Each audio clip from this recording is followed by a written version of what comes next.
केशवं बादरायणं सूत्रभाष्यकृतो वन्दे भगवन्तो पुनः पुनः। ईश्वरो गुरुरात्मेति मूर्तिभेदविभागिने व्योमवद्व्याप्तदेहाय दक्षिणामूर्तये नमः।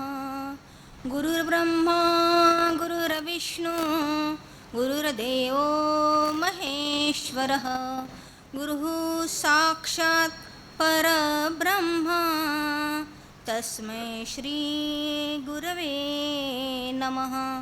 तस्मै श्री गुरवे नमः। सद्गुरुदेव भगवान की जय। दत्तात्रेय भगवान की जय। चराचरात वास करणारी श्री गुरुदेव शक्ती तथा दत्तप्रभू शक्ती। सर्वप्रथम मंचस्थ उपस्थित गुरुवर्य श्री श्री श्रोत्रिय ब्रह्मनिष्ठ स्वामी मुक्तानंदपुरीजी महाराज यांच्या चरणी शतशः प्रणाम।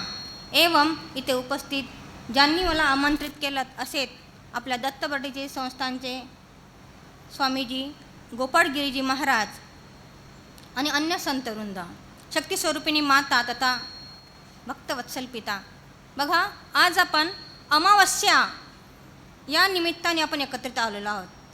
तर बघा, अमावस्या या शब्दाचा अर्थ असा होतो, अमा म्हणजे एकत्र आणि वस्या म्हणजे निवास करणे। संस्कृत भाषेमध्ये अमा म्हणजे एकत्र आणि वस्या म्हणजे निवास करणे, एकत्र निवास करणे। याकरिता हे आयोजन केलं गेलेलं, बरोबर ना? याकरिता हे आयोजन केलं गेलेलं आहे। तर आपण एकत्र निवास करणे म्हणजे इथे येणे, खाणे, पिणे, जाणे हा उद्देश नाही। या निमित्ताने एकत्र येऊन आपण ज्या निजात्मबोध ग्रंथाविषयी जे आपण ऐकलात त्या ग्रंथामध्ये त्याचा पूर्ण अर्थ लपलेला आहे। आत्मबोध, आत्मबोध कशाला म्हणतात? स्वस्वरूपाचं ज्ञान। स्वस्वरूप कशाला म्हणतात? आपल्या आतमध्ये असलेल्या स्वरूपाचं ज्ञान होणे, हेच त्या ग्रंथामध्ये सांगितलं गेलेलं आहे। वास्तविकता अशी आहे की आपल्यामध्ये भ्रम दिलेला आहे की आपण जन्म घेतो मरतो, आहे ना? सर्वांना वाटतं ना असं की आपण जन्म घेतो मरतो, जन्म घेतो मरतो, 84 लाख योनी वगैरे वगैरे सर्व काही आहे।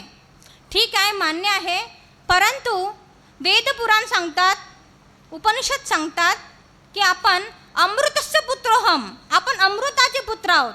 अमृताचे जर पुत्र असल्यानंतर आपण मरणार का? जन्म घेणार का? आपण कथेमध्ये बघितलं की देवांनी अमृत पिले आणि अमर झाले। मग आपणही अमृतस्य पुत्र, आपण अमृताचे पुत्र आहोत। आपण कधीही जन्म घेत नाही, मरत नाही, हेच त्या दासबोध ग्रंथामध्ये सांगितलेलं आहे।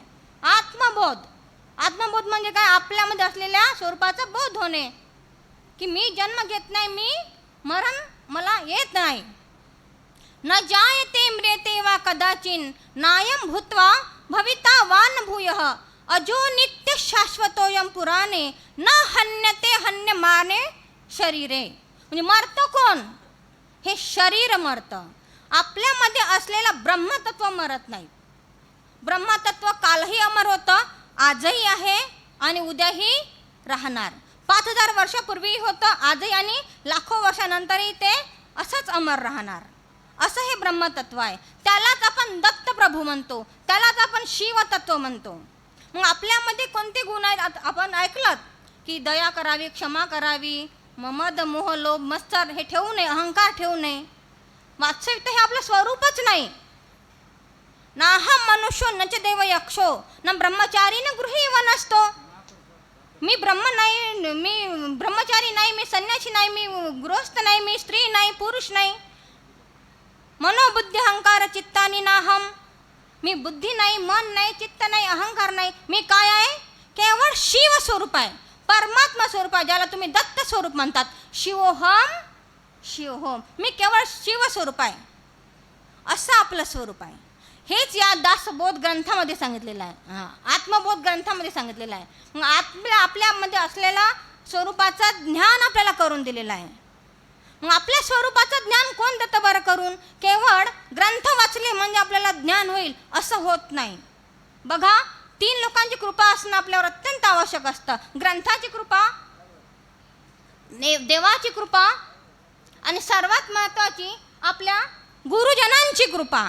जोपर्यंत गुरुजनांची कृपा होत नाही तोपर्यंत ते ज्ञान आपल्या पसनी पडत नाही, आपल्याला ते ज्ञान प्राप्त होत नाही किंवा आपण ते ग्रहण करू शकत नाही. म्हणून गुरुजनांची कृपा अत्यंत आवश्यक आहे. गुरु ते ज्ञान ज्ञानी आत्मदर्शन असं सांगितलं गेलेलं आहे. जिथे गुरु आहे तिथे ज्ञान आहे. तुम्ही केवळ ग्रंथ वाचले म्हणजे ज्ञान होईल असं त्याचा अर्थ नाही. गुरुजनांची कृपा असणं अत्यंत आवश्यकता. जिथे गुरु असतं तिथे ज्ञान आहे, तेव्हाच ते आपल्या स्वस्वरूपाचं ज्ञान प्राप्त करून दिलं जातं. मग अशा गुरुजनांची सर्वात महत्त्वाचं असतं सेवा करणं. जोपर्यंत गुरुजनांची सेवा होत नाही तोपर्यंत टाईम झाला का? हां, जोपर्यंत गुरुजनांची सेवा होत नाही तोपर्यंत आपल्याला कोणतंही ज्ञान पचत नाही. म्हणून गुरुजनांची सेवा करणं अत्यंत आवश्यक असतं. न आपल्याला या बर्डीवर असलेल्या स्वामी गोपाळगिरीजी महाराजांसारखे इतके अभिन्न सम्राट हृदय असणारे स्वामीजी आपल्याला लाभले आहेत आणि त्यांनी सर्वांना एकत्र केलेलं आहे. ज्या अमावस्या शब्दाचा अर्थ आहे त्यानुसार त्यांनी आपल्याला एकत्र केलं आणि ज्ञान देण्याचं त्यांनी कार्य सुरू ठेवलेलं आहे.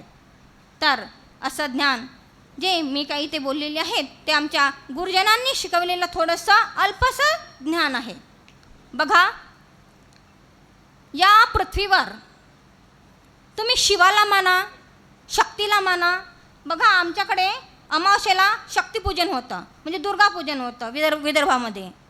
प्रत्येक अमावस्येला जसं तुमच्याकडे दत्तपूजन होतं, आमच्या विदर्भामध्ये देवीचं पूजन होतं, देवीचा रुद्राभिषेक वगैरे वगैरे जे काही तुमच्यासारखं. तर कोणालाही पूजा, शिव म्हणा, शक्ती म्हणा, कृष्ण म्हणा, राम म्हणा किंवा दत्तप्रभू म्हणा, तुम्ही काहीही म्हणा, परंतु निरंजन रूपा गुरुदेव स्वरूपा, जे सर्व काही आहे कोण आहे? केवळ गुरुस्वरूप आहे. मग सर्वांच्या आधी कोणाला ठेवला गेलेला आहे?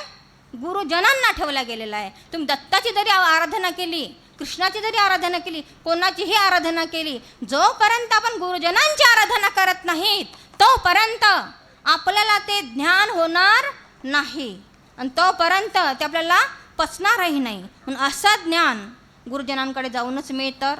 तर इतके बोलून मी माझे अल्पसे शब्द वाक्पुष्प समर्पित करते, गुरुजनांच्या चरणी समर्पित करून आपल्या वाक्पुष्पाला विराम देते. जय श्री कृष्ण.